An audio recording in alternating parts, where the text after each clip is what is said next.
Hi, everyone. Welcome to our next session. I'm really excited to welcome you to this roundtable. We've got a pair of really fabulous, experienced speakers today. It's going to just be a really high energy, lots of fun session. So very excited to have you join us. Before I hand over to Emily, who will be moderating, just a reminder, please do put your cameras on. We want to see your faces. This is supposed to be a roundtable. We'd like to see you. We'd like to hear from you. Do feel free to use the chat to put your questions and comments in. I know both Emily and Rohan are very keen to hear from you guys, and they're very keen to bring you into the conversation. So please do use the chat to put your thoughts and comments in. So without further ado, I'm going to hand over to our moderator for today's session, which is looking at proactive employer strategies for workplace wellbeing. So I'm going to hand over to the wonderful Emily Hutchinson to get us started. Emily, over to you. Thank you, Angela, and welcome to everybody. Delighted that you've joined us for this session today. Hopefully we're going to have a few more popping in as we get going, which is absolutely fine, but it's really nice to see you. Nice to see people actually in person, kind of on a screen rather than just a name. So as Angela said, if you could put your videos on, it's always really nice to be able to wave at people and to be able to say hello and kind of see also when you want to interrupt and ask a question, because otherwise I've got to kind of do it by looking at the chat or looking for wave symbols on the screen. So it's also kind of quite nice if you can kind of see that someone's trying to say something, and then I can bring you in. So as Angela said, we are here to discuss workplace wellbeing. And in particular, what employers can do to make a real and hopefully aim to create a sustainable difference to the well-being of their employees. So as Angela said at the beginning, the plan is it is an interactive session. So, Ro and I could probably easily fill an hour, if not longer, I suspect, talking to each other about this, but we're really keen to, make it as interactive as possible. So I will ask sort of some general questions at some point, but also if you have anything you want to ask as a question or also share as an idea or a topic or a thought, then that would be very welcome. So do just pop it into the chat or wave at us, and we'll bring you in. Please do, because I'll get incredibly bored of the sound of my own voice for an hour. So the more involved you get, the better for all involved. Absolutely. So we will kick off by first of all just introducing ourselves so that you know who we are and a bit about our background. So I'll start and then I'll ask Ro to introduce himself. So I'm Emily. Obviously, I'm a chartered occupational psychologist and registered practitioner psychologist. And I've worked with organisations for the last 25 years, so a fair time across quite a lot of industries, but quite a lot with technical engineering, large type of organisations. And my company, Apply Psychology, is really all about taking an understanding of behaviour and applying it in the workplace in order to improve inclusivity, well-being and performance. And we know that actually improving well-being in the workplace is key for kind of individuals to flourish, but also, of course, it has real business benefits. So there's a very sensible and real business case for organisations to take this area very seriously and start to invest. And I know a lot of organisations want to do that. Their kind of concern or what they don't know is how to do it. And hopefully that's part of what we're going to be talking about today. I also just have to mention quickly as a slight plug, so as of 2 weeks ago, I am also a published author, and my book, thank you Angela, my book, The Strengths-Based Organisation, is all about how you apply strengths in order to boost wellbeing at work. So I am absolutely delighted to be joined today by Ro, our speaker. So Ro, I'll let you introduce yourself and tell us a little bit about yourself. Okay, and thank you, and thanks so much for having me. My name is Ro, and that's definitely what I do get called. Full name, Rohan Kallicharan, so you can see why people just call me Ro. The only time I get the full name really these days is if I'm in trouble with my mother, and that does still happen from time to time. So what's my interest in workplace wellbeing?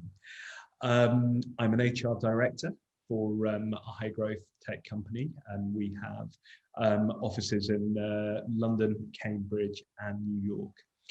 Away from that, I'm also a mental health campaigner, and my background is that I've got lived experience of mental ill health and actually very good mental health.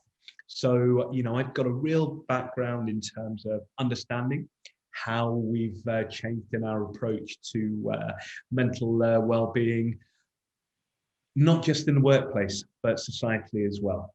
But my real passion, obviously, in this current guise, is how do we actually empower our people to be well, and that's not just mentally. It's such a holistic piece. Well-being, and we'll talk about that during the next hour. But my passion is actually giving people the same opportunities to really maximize well-being across every area of my life, in the same way that people have given me that opportunity as I've recovered from serious mental illness. So, that's the short potted background. I'm very happy to go into further detail as necessary. Lovely. Maybe some of that will come out as we kind of talk through the issues in terms of perhaps your personal experience may come into that. So I thought it would be a good place to start, just to kind of position it really, to talk about what role organisations or employers should be playing in wellbeing. So what is the role of organisations around wellbeing? And I just wondered what your thoughts were around that, Ro. I think we've got to look at it from, I think the first answer is organisations need to play a significant part in the wellbeing of its people. And why? Number one, because it's the right thing to do. You want your people to be well, you want your people to be happy, because actually in terms of your company's success, well people, happy people, strong people, and I mean, in mind and body, are going to be productive people. So, from a selfish point of view as an employer, I want my people to be well because it means they're likely to be present, they're likely to be productive. But actually, because I'm a good human being, I want my people to be well because that's what I want people to be. So that's just the base level of actually why it's so important that we drive well-being within our organisations.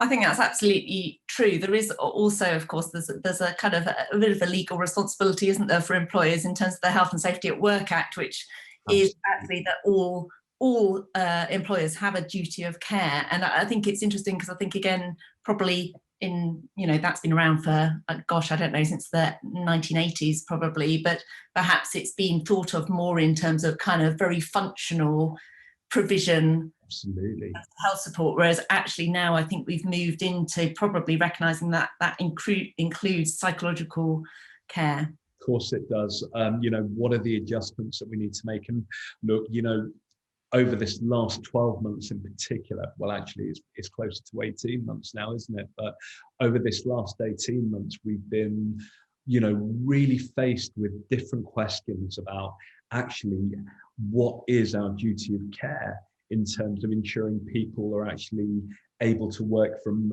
remote locations successfully. What's our duty of care as an employer to help people set up their homes to be successful? How do we manage the types of work patterns, how people are working and how people are actually, maintaining their balance during the pandemic? So I think you're absolutely right. I think we've got that duty of care to our people. And of course, you talked about that the types of legal requirements that we have as well. But it really is taking in that full picture of actually what does it mean to keep people well, especially during what's been such a difficult time for us, as companies, as individuals, as families, as communities. Yeah, absolutely. And I think also, kind of talked about earlier about the benefits, obviously, to the employer. And I think you picked that up as well. Of course, it's helpful for the employer if people are in work and working out their best in terms of actually they're kind of going to get what they paid for in a way if someone is able to perform at their best at work. And then there's the other side, of course, that people spend an awful lot of their life at work. I mean, I remember when I've been in jobs that I've hated, when you think, well, actually I'm spending 5 days out of every 7, for tens of years doing something, actually enjoying that time or having a good quality of kind of return from that time also becomes very important. It's so important that we have a purpose in our work. And look, for everyone, that's going to be different. And again, we talk about from my perspective as an HR leader, it's what is our employee value proposition. I'm not going to go into HR acronyms and start throwing out EVPs at everyone, but actually, what is it that we provide for our people? What is it that keeps them coming back day after day? And we've got to understand that is constantly evolving through the workplace. It will change from department to department. It will change depending on length of service. It will change potentially on demographics. You've got to provide holistic solutions. So, if I look back, say, at a company where I was, a few years ago, who worked in the recruitment advertising space, we soon realized that the types of things that we needed to provide to keep our developers, our tech people happy, were very, very different from what was going to keep our salespeople happy. So again, that whole driving of purpose, you've got to be so aware of the different audiences that you've got within your business, to be able actually to, again, I'll use the word holistic constantly. You've got to pick up that constant holistic view of the company, but you've also got to identify your subsets and actually ensure they're going to be happy. Again, if we look directly at well-being during this last 6 to 12 months, at what point have we had to think of younger families? At what point have we had to think of, how we look after parents? Initially, we were probably more worried about people who were single and who were living on their own and isolated. But then we got back into another lockdown thinking of parents. And actually, every single moment, the focus was evolving. Absolutely. I'm just thinking I might ask people who have dialed in a question, which feel free to put something in chat if you like. But I'm just wondering if you would be happy to share what helps you to feel well at work. So just kind of some thoughts about that. That, as I said, if you don't want to speak, it's fine. Just pop it in the chat. But if someone does want to join in and speak to us, that's also fine. I'll perhaps leave a little gap if anyone wants to jump in. No one's going to rush to. So just think about what helps you to feel well at work. And if you can just put that in the chat, then hopefully we can kind of pick up on some of the points that you raise and refer back to it as we go. So I've started us off. Fantastic. Oh, look at this coming through. This is great, isn't it? This is the exciting bit about technology, when you start to get things that actually kind of you feel like you're having a bit of a two-way thing rather than us just talking at you. Brilliant. That's fantastic things there. Just I'm going to come back to some of those things, but also, Ro, I know we had a little chat about a week ago, just kind of talking, in prep for this, thinking about issues. And I know we talked also about the importance of kind of shared responsibility for well-being at work. Do you want to say a little bit about that? Yeah, absolutely. And, to give people the context here then, and this is probably that time that we spoke about when I share a little bit of my backstory, which is that, you know, I lived with serious mental illness undiagnosed for close to 15 years between the ages of 17 and 32. And that culminated with 3 attempts on my own life, the last of which was in 2006. And, you know, I think societally, obviously, we've made so much change during that period of time. You know, I was living through a period where we didn't talk around, you know, we didn't talk about mental health. And if we did, there was such a stigma that was attached to it.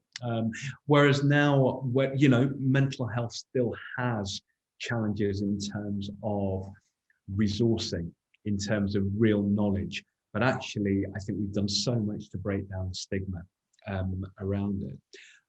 But with my own illness, which was, you know, bipolar disorder, I found myself in a situation where it was so difficult for me to actually hold down any type of employment, because my 2 key symptoms would be a highly agitated manic state, where I couldn't concentrate. I was often, you know, literally awake for 3-4 days without sleeping at my worst. But I couldn't be productive because I was angry, I was agitated, moody. And then I'd slip from, you know, whatever had happened in that manic state, typically into a very depressed state, during which I couldn't actually leave my room or face another human being. So during that period in time, it was almost impossible for me to hold down any kind of regular employment, mainly because my attendance record for a start was kind of like I might be there, you know, 4 or 5 weeks out of 8 in any 2-month period. And of course, you know, during that period, I found it very, very difficult to, you know, speak to anyone within the workplace. I couldn't speak to my friends and my family, so how I was going to speak to anyone at work was, you know, that wasn't going to happen. So look, you know, we move now to a position, you know, 15 years beyond the end of that period, where I happen to be very blessed to be in a position of influence as an HR leader, but also as a mental health campaigner to drive change. And this is what drives me. It's making sure that no one actually ever has to find themselves in the type of situation that I did back then.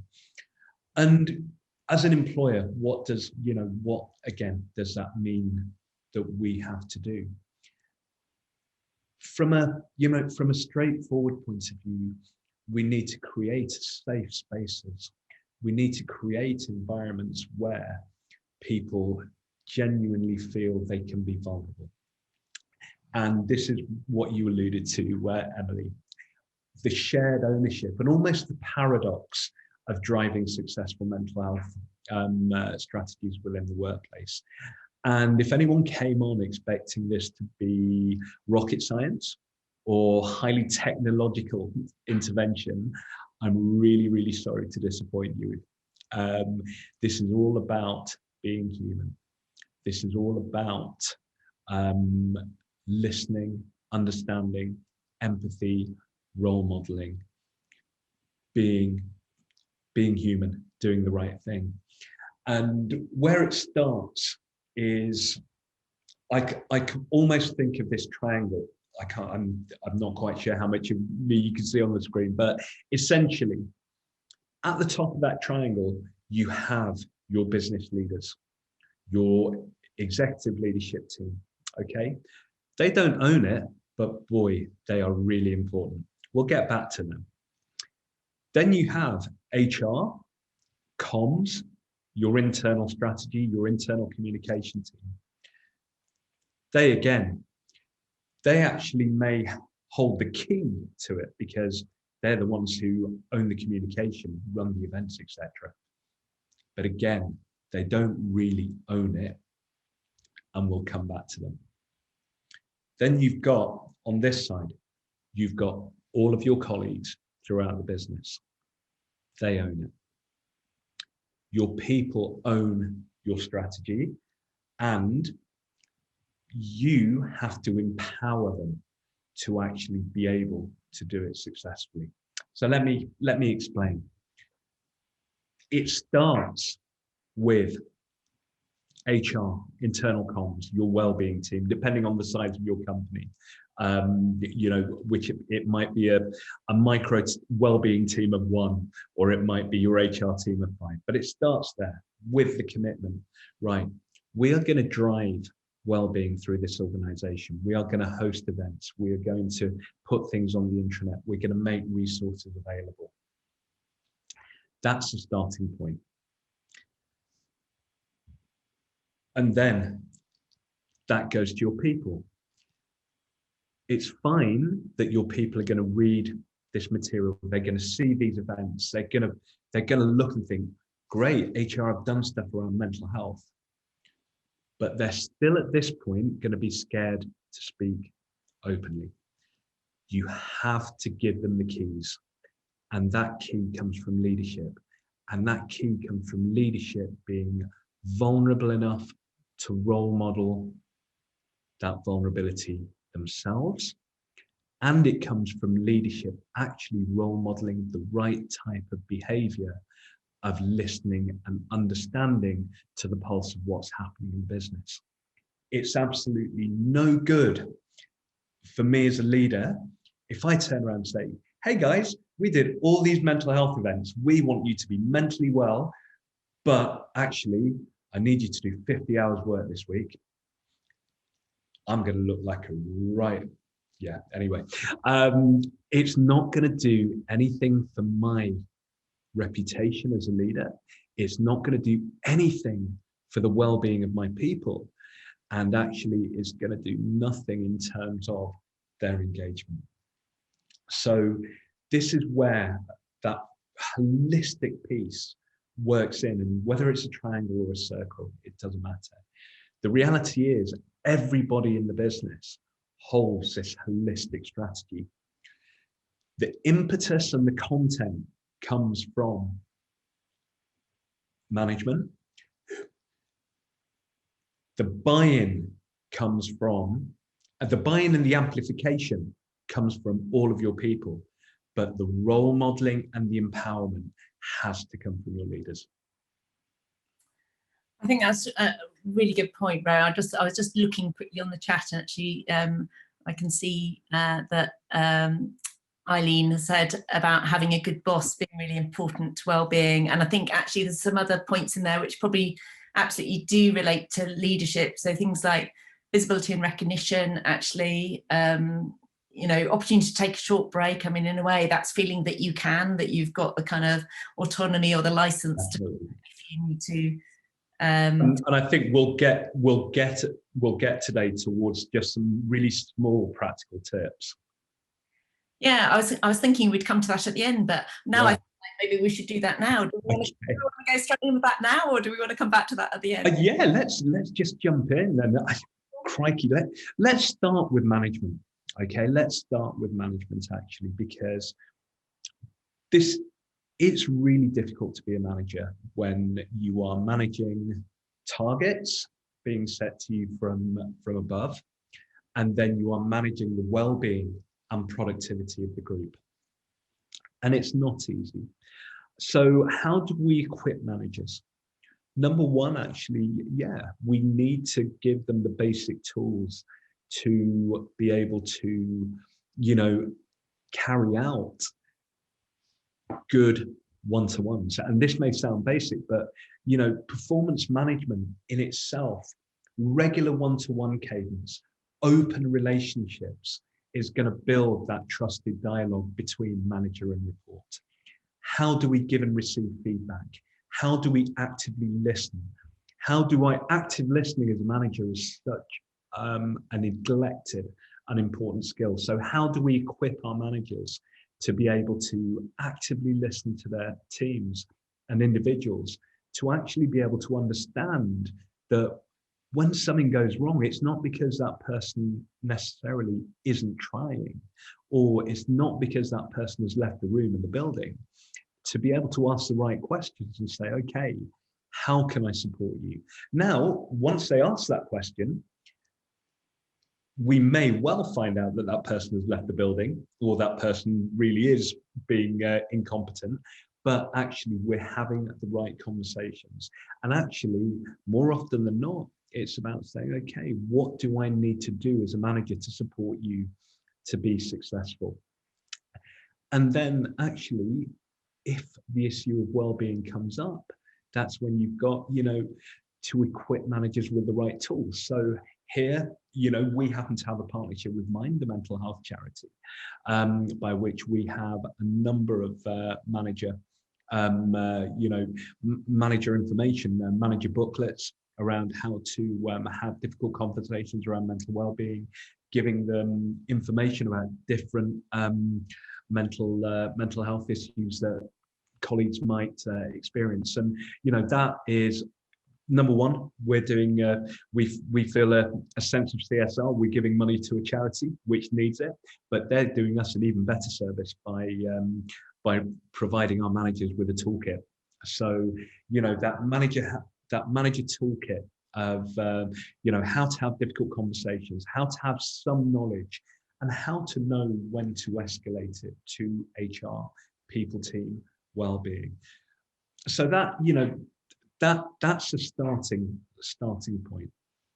But then how do we actually look after our people? And so much, we've learned so much during this last 12 months. And we are working, and so many of you will be, I'm sure, in a world where we are constantly connected. So what are you as leaders going to do to empower your people to switch off? That's my question to all of you. And that is what we need to constantly be doing in this. And it's no good for me as a leader to, it's one thing to tell my direct reports, right, guys, actually, I'm going to be logging on late tonight because I've been busy all day, and I'm going to comment. I'm going to send you back the feedback that you've asked for. I'm going to send you the comments that you've asked for, and so on and so forth. And I'll comment on those tonight, okay? But I don't want you to pick it up until tomorrow morning. But we live in this world where phone notifications are on, etc. And how can I really tell my colleagues, my direct reports, guys, do what I say, not what I do, when I'm logging on at that time in the evening to do that level of work? Now, I'm not saying that I'm the one in the wrong, but I'm saying that we need to find a balance, and we need to find that trust, that value situation, which, where my reports realize how genuine I am when I say, look, actually, I have been busy all day, but I genuinely and sincerely don't need you to be actioning this of an evening.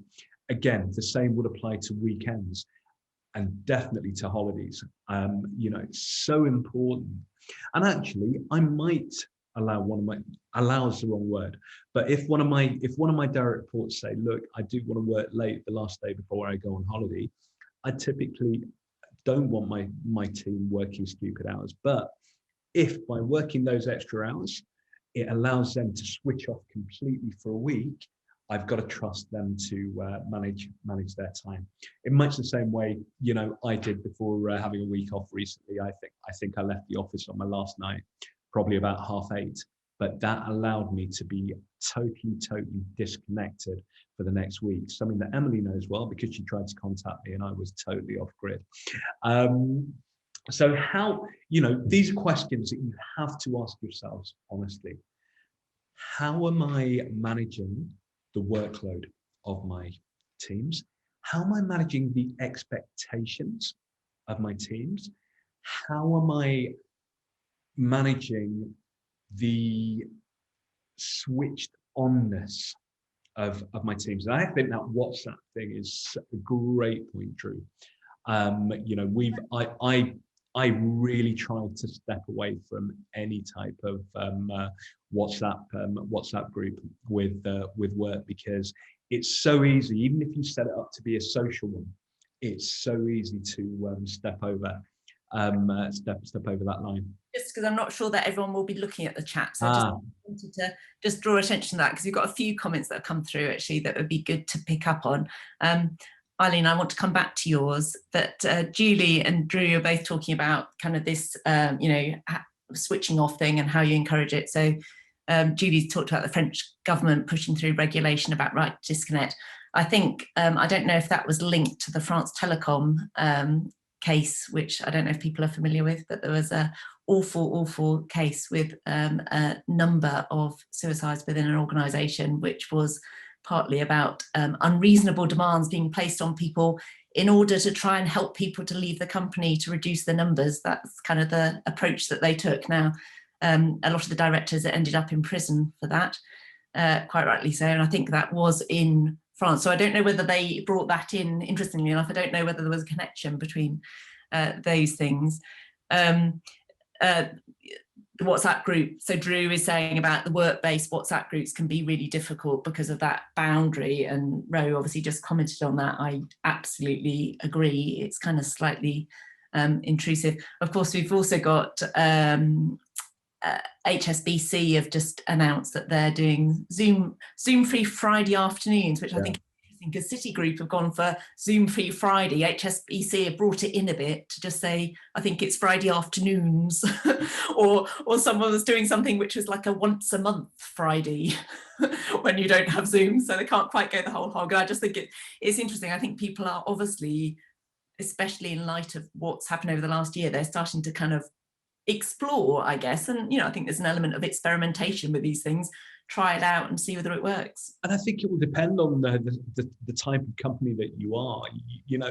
We are certainly encouraging non-video calls, but we also understand that there are going to be different moments for different people every day when that works. So it's very one where we've not brought in a specific time in the day. But we have said, actually, take the opportunity before every meeting to actually check in with the other party and see, actually, does this need to be on video? And actually, better still, can we do this as walk and talk? Yeah. Walk and talk has definitely been a great one. We actually did our monthly people team meeting, walking and talking the other week, in the knowledge that we didn't actually need to share any decks for people to get to. And again, we if we strip it back to where we started, it's what's our responsibility? And it is our responsibility is to encourage our people and our wider communities to be role modeling as healthier lifestyle within the limitations that we have as possible. Absolutely agree. Jeanette, I can just see you as a comment from you also about people being driven by social media. It's really hard to get them to switch off, and perhaps the idea about delaying emails. And I know obviously quite a lot of email systems, you can do that you can write your email and put it on a timer so that it actually is delivered at a different time, which I think is a really good idea. The other way you can do it is just write them and leave it in your draft folder and actually just kind of press send at the right time, which is the other thing. Now, I can see, Drew, you've got your hand up. Would you like to say something? Yeah, I wanted to ask a question. You mentioned about well-being and healthy lifestyles, Ro. So just by way of background, I support people to rethink their relationship with alcohol. And one of the things that I raised as a question in the previous panel, it didn't get picked up, was about the relationship between workplace drinking culture and well-being.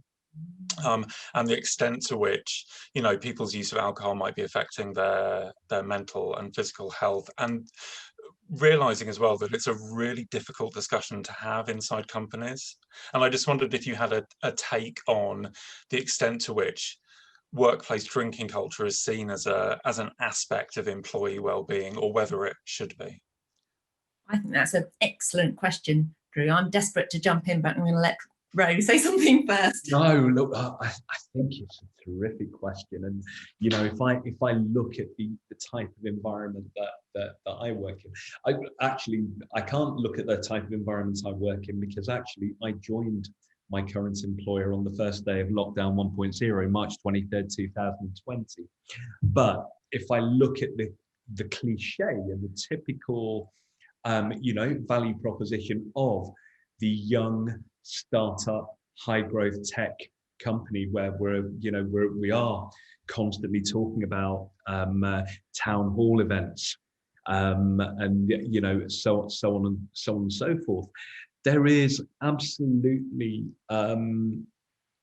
implied in that is one of the benefits of the workplace culture is that we'll have a drink together on a Friday night. And agreed, I've often not done that because I typically run to and from work, and I don't really fancy trying to run 5 or 6 mile with a belly full of beer in me. So, and I think I think it's a great thing. We have a responsibility as employers to be fully inclusive, and that means of those who would like to have a sensible, moderated amount of drink, and those who don't want to drink at all. And I think you're absolutely right that it's important that we have that balance. Very, very, very important. And I think equally, remotely, obviously, how have we been able to get teams together onto a call in a way that isn't about work? And it has been remote drinks and so on and so forth. And actually, I know for a while that, for a lot of people, I dare say their alcohol consumption has probably gone up during the various lockdowns, because it's been much easier for them to step away and have a drink straight after work, rather than having to jump straight on the tube or run, cycle, walk, etc. So I think, look, my response is we definitely have a responsibility to our people to educate. I think we only have a right to intervene if there is a sense that it's impacting on their relationships with people in the workplace, how they treat people, or of course on their performance. And how we do that obviously has to be handled in a very sensitive way. And again, it comes back to how do we educate our managers to have difficult conversations. I think it's a great question. And in fact, I work with a lot of large corporates which are very male dominated. And we have had this conversation in terms of kind of inclusivity and diversity actually as well, because quite often I think at conferences or at meetings, there's been a culture of who can stay in the bar the longest. And generally the people left at the end of the night has been the men actually, and the women kind of leave the room. It's almost like that kind of Victorian time of the men will stay drinking and the women would leave, and then all the important discussions happen there in the bar, and then you've missed them if you go to bed early or you're not drinking with the rest of them. And actually, one of the things we've found with an organisation is as the diversity balance has changed in that group, and as actually some of the men have said, oh, actually, I'm going to go to bed early, or I'm not drinking, or whatever, then actually it's allowed everyone else to do the same. And, when it comes down to it, there's a lot of kind of social norms that develop and cultural norms that this is the thing to do. And actually, you just need that tipping point, I think, of people starting to do something different and to be open about, actually, I'm not going to do that because I'm going to be rubbish the next day, or, actually, I don't drink. So, I don't want to stay up and watch lots of other people getting drunk. That doesn't really do it for me. And I'm going to go and do something else instead. And actually, I would hope as organisations become more inclusive, that would become better.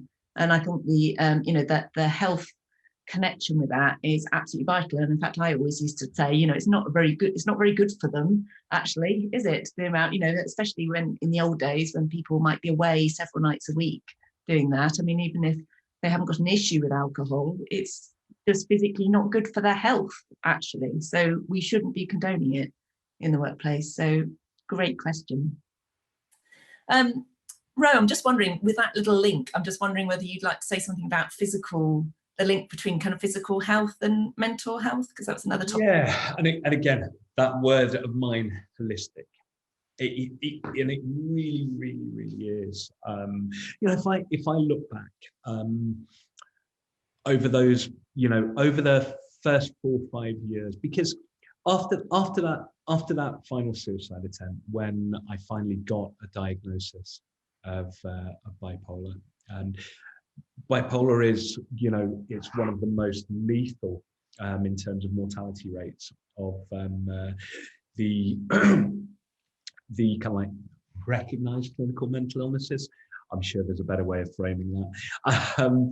But essentially 1 in 6 people will take their own life with bipolar. And, for me, actually, it was a really strange situation, because I got this diagnosis, and actually it was the most liberating thing in the world, because I'd gone through 15 years of confusion, angst, and actually self-hatred. And the minute I got that diagnosis, I was in a place where suddenly I was able to look in the mirror with compassion rather than self-hate. And actually, I was always going to be able to overcome an illness. I'm that kind of person, but I was never going to be able to overcome self-hatred. And that really, turned things around for me. How does this feed into, the question that you've asked me? Well, it's one in terms of that holistic piece. As I was recovering, I was almost like I was like a baby. Literally, I was a baby in a 30-odd-year-old body, because I'd not known anything other than a life of chaos as an adult. That was all I knew. It was all I knew how to relate to. And it was such an effort to teach myself to live normal, to just, I hate the word normal, but just to do the things that most people do. Go to work Monday to Friday, not self-destruct on a daily, weekly basis, to sleep healthy amounts 7 nights a week instead of go 4 nights without sleeping and then locking myself away in a room, to be able to go out to a social event and not drink myself stupid in a manic episode. All of these things I didn't know how to do normally. And the result of this was I spent so much time focused on my mental health. Actually, my physical health went totally out the window. And as recently as 2009, forget that, 2012, I found myself at 19 stone, and a hell of a lot bigger than I am now. And actually, and believe me, I'm not advocating anyone on this call that they become a marathon runner. I run marathons. I happen to be running 2 this weekend. Running 2 marathons in a weekend, I definitely wouldn't recommend, but it's all part of the big fundraising year that I'm doing for some great charities. But actually, what's running and physical health, physical well-being done for me? In terms of running, what it has given me is such transferable skills. So it's given me a very different approach to problem solving, a very different approach to, resilience, a very different approach to planning, a very different approach in terms of, just being more determined. But more than anything, when I'm physically healthy, and this isn't, as I said, about being, a marathon runner or a tour cyclist. This could be just about making sure you go out for, 10 minutes a day for some fresh air, for a walk, whatever that means to you. What physical wellness will do is it will give you, it will give you the energy. It will give you the just physical well-being with which to approach the mental challenges that we will inevitably face in our lives. Brilliant. I think the interesting thing with the kind of physical mental health balance is also with I think people have found with remote working, it's almost like you get chained to your desk. You do less actual physical movement than you would in a normal world where you'd at least definitely. somewhere. The fake commute is so important. And again, you don't have to be some Olympic athlete to do this, but just to, step outside of your door before work in the morning and after work in the evening, it's creating boundaries. So I'm actually back in the office now, so you may be able to tell, but when we were living at home, every morning myself and my wife would make sure we took a 10-15 minute walk, rain or shine, just to get, to break up. We realize we're very, very privileged that we've got a spare bedroom and we've got a kitchen, so we've had space in which to work. Creating physical boundaries, I really do have every sympathy for those people who haven't had the space to be able, they've had to work in their bedroom or their living room. So we've been so blessed to be able to create physical boundaries. It's so important, and whatever those boundaries look like, you've got to make sure that you actually do something which takes you out of the workplace and allows you to put it down. And again, this whole switched on, switch off, that means put your phone away at some point and just it's gone. I always say to my colleagues, and this, going back to the holiday piece, I always say, look, if someone's about to die or the business is about to go under, I want to know about it, even if I'm on holiday. So you've got my phone number, call me. However, other than that, I'm not going to log on. I'm not going to go near my phone. I'm going to delete my email and Slack for the week. And that's it. And in the evening, we've got to coach ourselves to put the phone to one side, turn off notification on your work email, turn off notification on Slack, and keep away from it. Draw those boundaries.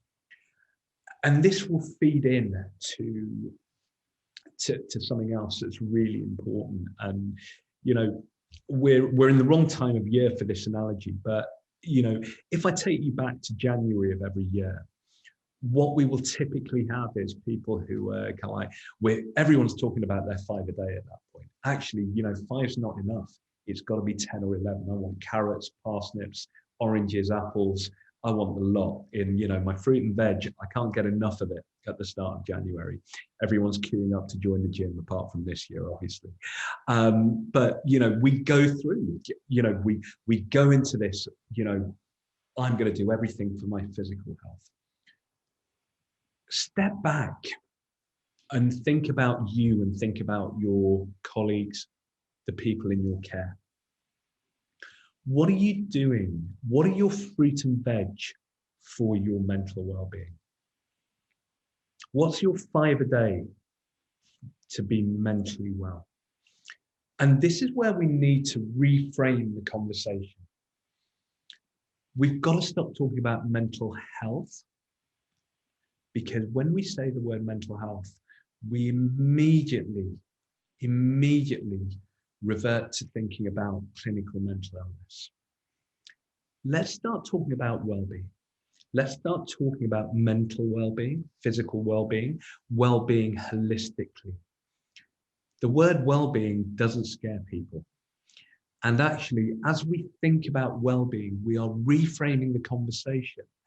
And we're actually thinking about, okay, what are the things I'm going to do to stay mentally well? If I have my 5 a day, if I have my fruit and veg from mental wealth, it doesn't mean that I'm not going to have a mental illness at some point. However, it's going to give me such better tools and resilience to be able to overcome it. In the same way that my carrots, my oranges, my apples, they're not going to stop me getting the flu or COVID. Should I have said that? I'm not sure. But, my 5 a day aren't going to stop me from being ill. But if I'm physically healthy, I can assure you I've got a better chance of getting well quicker. So that's the way we need to look at our mental well-being and reframe. Actually, what are the things I'm doing to be mentally well? It doesn't mean I won't have, a bout of mental illness at some point, but I'm going to have a much better opportunity to overcome. And the one thing I will say, I'm conscious of time, and I want to make sure we have time for questions. Every single day, and this goes back to that theme of boundaries, do something to get stuck in the moment. Just keep this phrase on you, stuck in the moment. And what I mean by that is we will spend so much of our lives. How many of you at the moment are on this call and you're actually worried about what you've got to do this afternoon, or you're worried about something which happened yesterday?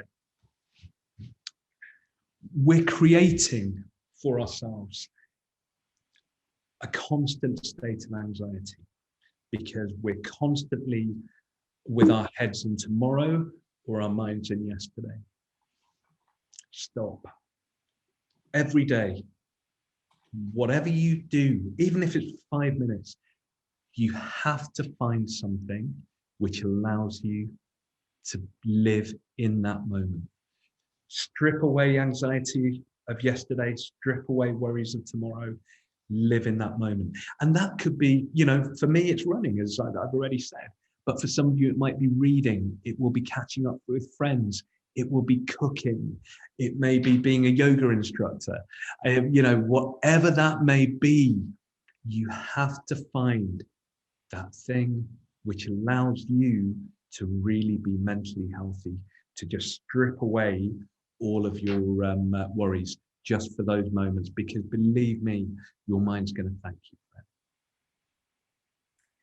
Brilliant. Thank you, Ro.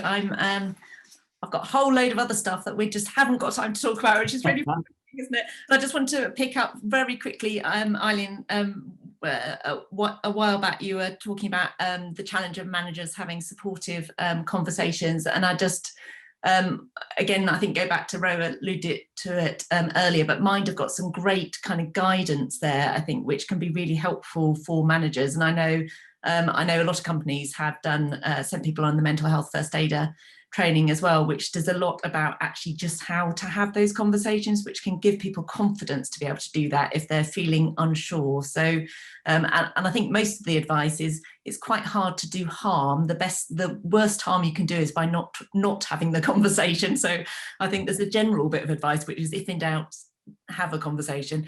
I also just want to also pick up on Jeanette's great share there on how to encourage people to get more physically active, which sounds like a brilliant idea, and I'm glad that everyone seems to have picked that up, which is excellent. Have we got kind of probably 3 minutes, maybe, Angela, just to do maybe 2 minutes? So is there other questions? Yeah, quick questions. Sorry, I intended to ask you for questions earlier, but we kind of ran out of time. Quick question. Well, I think you asked actually some of them up at the front though, and we answered them really. Anything else? Anything else that people, any other brilliant, top tips you've got for improving well-being at work? Anything you've tried that's worked really well that we can share as a group? Everyone's going to go quiet now. Now I've given the opportunity for people to say something. And look, I understand that mental well-being is perhaps it's often a difficult thing to ask questions about in an open environment. Without speaking out of turn, I'm sure Angela won't mind my saying I'm easily findable on LinkedIn if anyone does have any questions or any issues that they'd like any advice on. Please do feel free to reach out. Brilliant. Was that a question? Was there a... It was, sorry. I can't find the word. This has been absolutely fantastic. Thank you so much. Feel really privileged to have been part of this. I just wanted to say, I think in our workplace, whenever there's like ideas or initiatives put out there for people to do things, it's often like a wellbeing week or something like that. And so sometimes they're more of a reactive thing rather than obviously it comes from a good place. you know, but in terms of its actual continuation, it doesn't quite keep that momentum. So I think that's possibly why people go quiet, because there's lots of different things you do and try, but it's that opportunity for consistency. And I think that is such a great point, Kerry. It's you've got to be consistent. You can't. It's like the old a dog's not just for Christmas. And you know, mental well-being is not just for Mental Health Awareness Week. Our mental health is important 365, 24/7. And just to bring it back, I know we've got to stop, Angela, but just bring it back really quickly to what you said earlier, Ro, because I think actually your triangle was really important for that, Kerry, in terms of kind of like, actually, you know, you can have events, or you can put on a week, or you can kind of organise an activity or a webinar, but actually it's the leadership part and the kind of shared responsibility, obviously also with the individual, that, you know, that's what embeds it as a normal practice in an organisation. It's kind of how people behave every day and making sure that that's a priority. The other thing I would say is KPIs on wellbeing. So if leaders have key performance indicators that they're asked about, it tends to focus their minds a little bit in terms of making it something more regular than rather a one-off, in my experience, funnily enough. Right, I will stop. Ro, thank you so much. I really enjoyed our conversation. Likewise, and thank you everyone for joining. You were right. We could have spoken for hours. I don't think we've even tipped. We've not even scratched the surface. I'm going to say thank you to you both as well. Thank you all for watching and for getting so involved in the chat. I hope you enjoyed it. I mean, I agree. I could have listened to you guys speak for hours. So thank you. And I've got loads of notes to take back to my own workplace. But in the meantime, we're going to wrap up for now, sadly. We do have another roundtable starting for any of those of you who want to connect with investors. In particular, the Zinc crowd are there. They obviously have one of their big challenges around mental health. So certainly anyone who's keen to get in touch with the Zinc team, do join that roundtable that's starting in just a few minutes. But in the meantime, I will say thank you so much to you all for watching. Sincere thank you to Ro and Emily for your time and expertise here. And I'll say goodbye to everyone.